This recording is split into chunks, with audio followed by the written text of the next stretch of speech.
वाड़ी नगर परिषद चुनाव के लिए नेता मैदान में, किसका खुलेगा पत्ता, कौन रहेगा दमदार अध्यक्ष, कौन कौन है टिकट की रेस में, कौन होंगे दावेदार, इस पर जनता के मन में क्या है, इस पर आज डालूंगा एक नजर। लेते हैं एक छोटा सा ब्रेक। क्या आपके मकान की छत टपक रही है? बारिश में हर बार यही परेशानी? अब और नहीं, आईबीएल एक्रेलिक केमिकल्स लेकर आया है छत टपकाव बंद करने का पक्का और असरदार सॉल्यूशन। दोस्तों, ब्रेक के बाद में आपका स्वागत है। मैं हूं विजय खौसे। वीडियो पूरा सुनिए, सटीक जानकारी है। वाड़ी नगर परिषद के जनता की राय ली है हमारी टीम ने। वाड़ी नगर परिषद की स्थापना 2014 में हुई, पहला चुनाव 2015 में हुआ। पहला अध्यक्ष का सम्मान कांग्रेस की प्रतीक्षा पाटिल को मिला, फिर भाजपा के प्रेमनाथ झाड़े अध्यक्ष बने। अब झाड़े ने भाजपा को राम राम कर राष्ट्रवादी कांग्रेस शरद पवार गुट के साथ में हाथ मिला लिया है।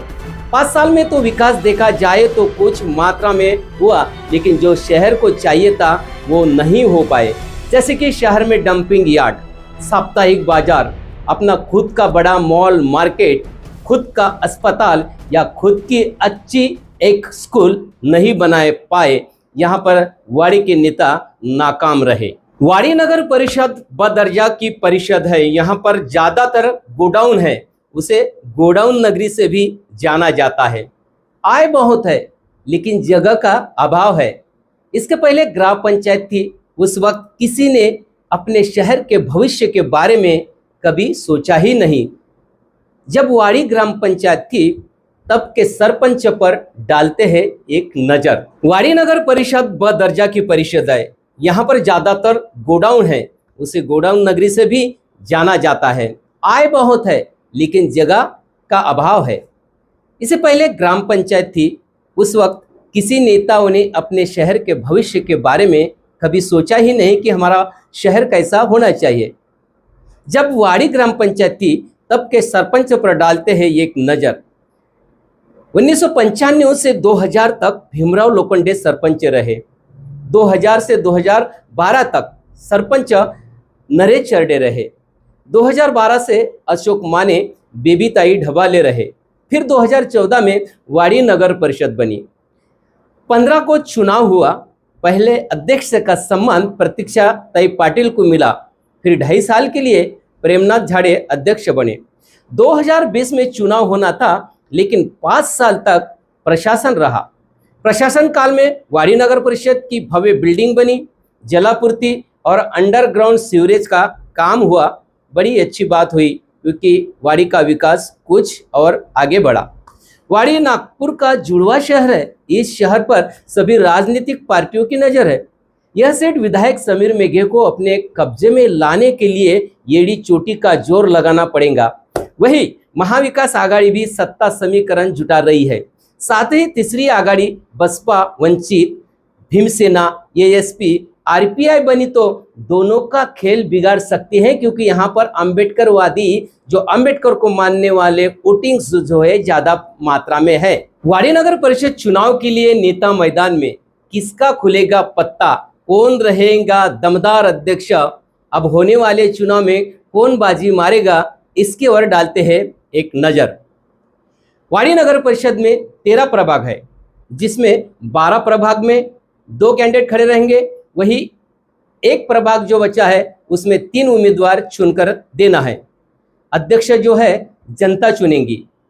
अब देखते हैं अध्यक्ष के लिए कौन कौन दावेदार है। भाजपा की ओर से दावेदार है नरेश चरडे, पुरुषोत्तम रागेड़, आनंद बाबू कदम, कैलाश मंतापुरवार, केशव बांद्रे, पुरुषोत्तम लिचड़े और दिनेश कोचे। इनमें से नरेश भाऊ चरडे का पत्ता खुल सकता है, लेकिन चरडे सरपंच रह चुके हैं और नगर परिषद के उपाध्यक्ष भी। जनता के मन की बात हमने जब टटोली तब पता चला कि इस बार कोई नए चेहरे की मांग उठ रही है और भाजपा जो है जनता को ध्यान में रखते हुए पार्टी नए चेहरों को उतारती है तो पार्टी को बड़ा फायदा भी मिल सकता है। लेकिन पार्टी में नरेश भाऊ का कद जो है बड़ा होने से पार्टी भाऊ को ही आगे करेंगी, ऐसा WH न्यूज का अनुमान है। भाजपा का तो हमने बता ही दिया। अब बात करते हैं महाविकास आघाड़ी की, जिसमें कांग्रेस, राष्ट्रवादी कांग्रेस, शरद पवार गुट और शिवसेना उद्धव ठाकरे है। यदि महाविकास आघाड़ी में बिगाड़ी नहीं होती और एक ही उम्मीदवार देंगे तो इस बार कड़ी टक्कर होने के आसार है। कांग्रेस में दावेदार है प्रकाश कोकाटे, शैलेश थोराने और अश्विन बैस। इन तीनों में से किसका पत्ता भारी पड़ेगा, यह जानकारी भी हमारी टीम ने ली है, जिसमें अश्विन बैस का नाम युवाओं में ज़्यादा चला। बैस का कद भी बड़ा है पार्टी में, क्योंकि जिला अध्यक्ष है। वो आंदोलन से हमेशा वो जुड़े रहते हैं, लेकिन पार्टी जातीय समीकरण का खेल करके बैस को आगे नहीं करेगी। वह शैलेश थोराने को आगे कर सकते हैं, क्योंकि वह तेली समाज से आते हैं। यहाँ पर गट्टा वोट तेली समाज का है।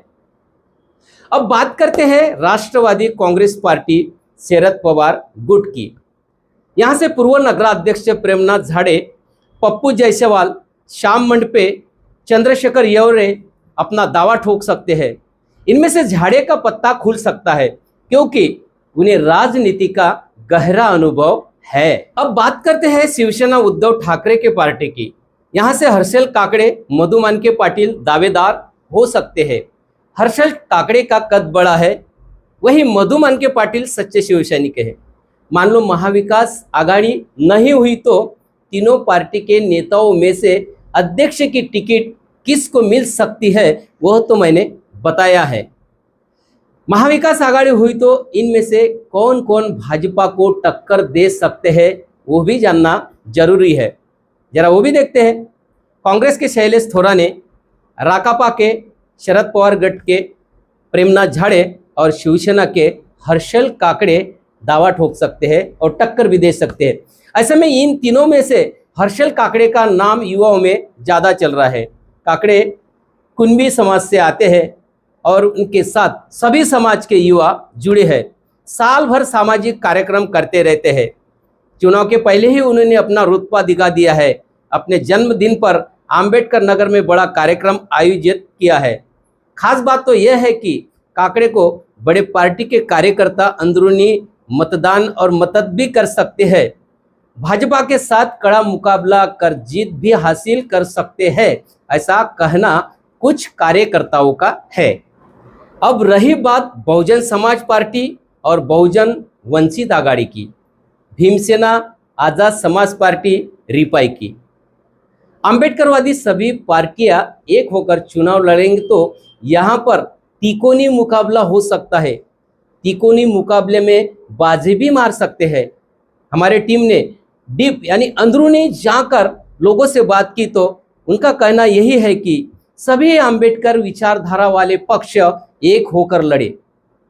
ऐसा यदि होता तो जीत तो पक्की है, क्योंकि मतदाता का हिसाब जोड़े तो बौद्ध एससी के वोटों की संख्या 30 से 34% वाड़ी नगर परिषद में है और एक साथ वोट पड़ सकते हैं।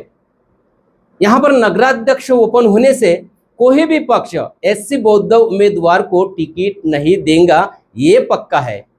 वही बसपा, वंचित, भीमसेना, एएसपी, रिपाई ये होकर अपना एक उम्मीदवार उतारेंगे तो तिकोनी लड़ाई में बाजी मारने की पूरी संभावना है। ऐसा यदि नहीं हुआ तो सत्ता से दूर भी रहना पड़ेगा। अब कौन कौन दावेदार है यह भी देखते हैं। बसपा से नरेंद्र मेंढे, राजकुमार बोरकल, राहुल सोनटक्के और प्रणय मिश्रा। वंचित बहुजन आघाड़ी से राजेश जंगले, आशीष नंदागौली, दिनेश बंसोड़ दावेदार हो सकते हैं। भीमसेना से रोशन सोमकोर दावेदार हो सकते हैं। ये सब नेता अलग अलग लड़े तो नुकसान भी है, एक होकर लड़े तो फायदा। अब देखना यह है कि आगे आगे होता है क्या। देखा जाए तो वाड़ी नगर परिषद में मतदाताओं के नाम की गड़बड़ी भी है। एक का नाम 2-2, 3-3 बार है जिसकी शिकायत की गई है। संख्या के आधार पर वाड़ी नगर परिषद का अध्यक्ष एससी के लिए आरक्षित होना था, लेकिन ऐसा चुनाव आयोग ने किया नहीं। क्यों नहीं किया, इसके दबाव में किया है, किसके दबाव में किया है, ये तो शोध का विषय है। चुनाव यादी को स्पष्ट कर ही चुनाव लेने की मांग महाविकास आघाड़ी ने की है। अब चुनाव का बिगुल जल्द ही बजेगा।